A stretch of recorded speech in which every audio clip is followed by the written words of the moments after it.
The world watched closely on July 16, 2018, when U.S. President Donald J. Trump and Russian President Vladimir Putin met in Helsinki, Finland. It was not just another diplomatic engagement. It was a moment where the weight of Cold War history, present-day geopolitical rivalries, and questions about democracy and trust all converged. The summit became one of the defining moments of Trump's presidency, and it remains deeply controversial, analyzed, and debated years later. To understand why the Helsinki meeting was so explosive, we need to look at its background, what was said and done during the encounter, and the storm of reactions that followed.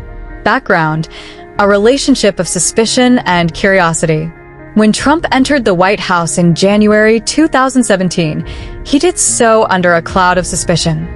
U.S. intelligence agencies had concluded that Russia interfered in the 2016 U.S. presidential election using cyber attacks, disinformation campaigns, and social media manipulation to sow division among Americans and damage Hillary Clinton's candidacy.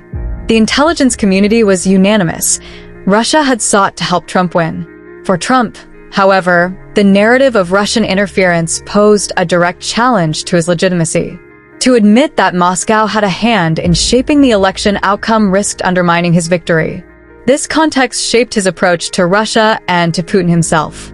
Throughout his campaign and early presidency, Trump repeatedly expressed admiration for strong leaders and often singled out Putin, praising him as a strong leader and insisting that better relations with Russia would be good for America. This stance was in sharp contrast with decades of U.S. foreign policy, which generally treated Russia with suspicion, particularly after the annexation of Crimea in 2014, the war in eastern Ukraine, and Russia's military intervention in Syria.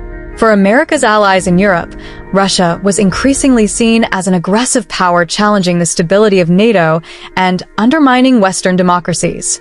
Still, Trump's belief in personal diplomacy, his conviction that relationships between leaders could reshape global politics, set the stage for his push to meet Putin face-to-face in a high-profile setting. The build-up to Helsinki. By the summer of 2018, Trump had already met Putin briefly on the sidelines of international gatherings, but the Helsinki summit would be their first full bilateral meeting. The announcement itself stirred controversy. Many critics in Washington feared that Trump, who had a tendency to speak off the cuff, would be unprepared for the discipline of negotiating with a seasoned tactician like Putin. Adding to the tension, just days before the summit, U.S. Special Counsel Robert Mueller indicted 12 Russian intelligence officers for hacking Democratic Party emails during the 2016 campaign. The timing of the indictments was no accident. It underscored the seriousness of Russia's election interference and was seen as a warning to Trump not to ignore the issue when meeting Putin. Meanwhile, Trump's trip to Europe in the days before Helsinki was rocky. He clashed with NATO allies, criticized Germany over its energy ties to Russia, and even called the European Union a foe in trade.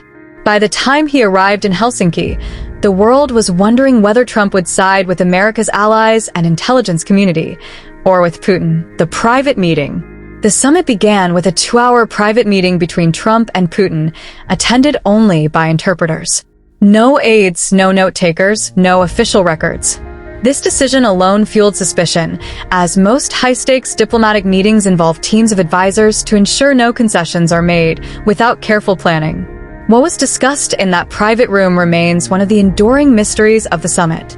Later reports suggested that the topics included nuclear arms control, Syria, Ukraine, counterterrorism, cyber issues, and economic ties.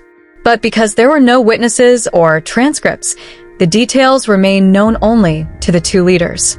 For critics of Trump, this secrecy looked like a deliberate attempt to conceal concessions or agreements that could weaken America's position.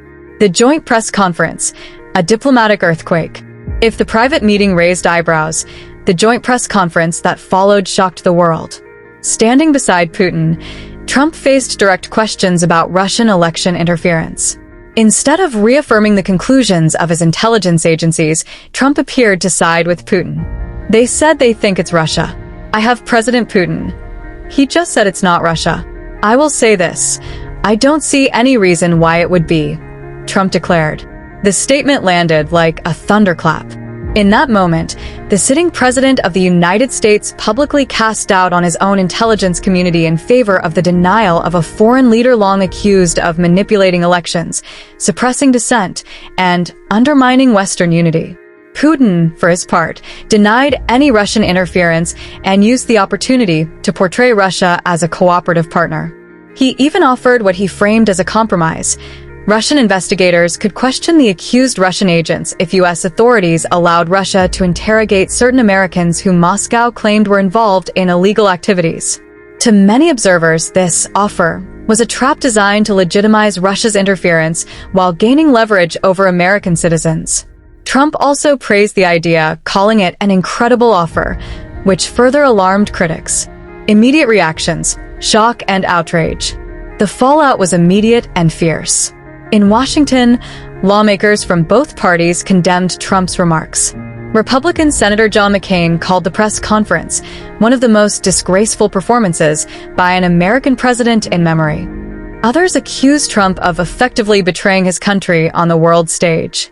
Former CIA Director John Brennan went further, suggesting Trump's behavior was nothing short of treasonous.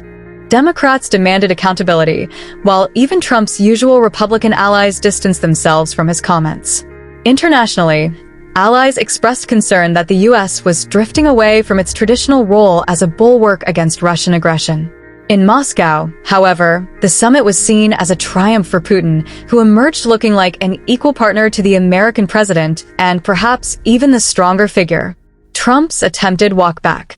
Facing a storm of criticism, Trump later tried to clarify his remarks. The day after the summit, he claimed he misspoke, insisting he meant to say, "I don't see any reason why it wouldn't be Russia."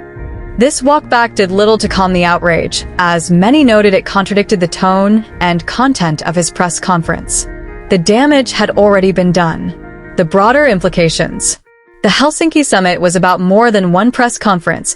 It highlighted deep divisions in American politics and exposed the fragility of trust between the U.S.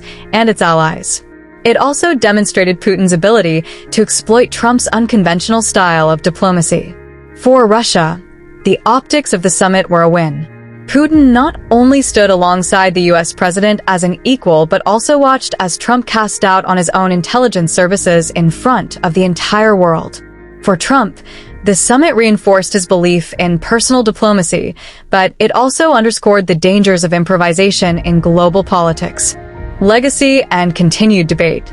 Years later, the Helsinki summit continues to be debated. Supporters of Trump argue that engaging with Russia was necessary and that dialogue is always better than hostility. They point out that previous U.S. presidents, including Barack Obama and George W. Bush, also sought resets or warmer ties with Russia. Critics, however, see Helsinki as a low point in American diplomacy, a moment when the President of the United States appeared to defer to an adversary and undermine the institutions meant to protect American democracy. The mystery of what was said in the private meeting continues to haunt analysts. Without official records, speculation remains that Trump may have made commitments or concessions that were never revealed. Some suggest the secrecy itself was damaging, as it left America's allies unsure of what agreements, if any, had been made.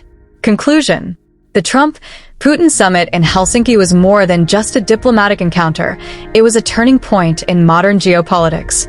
It exposed the fragility of trust between the U.S. president and his own institutions, highlighted the deep polarization in American society, and showcased Russia's ability to manipulate narratives to its advantage.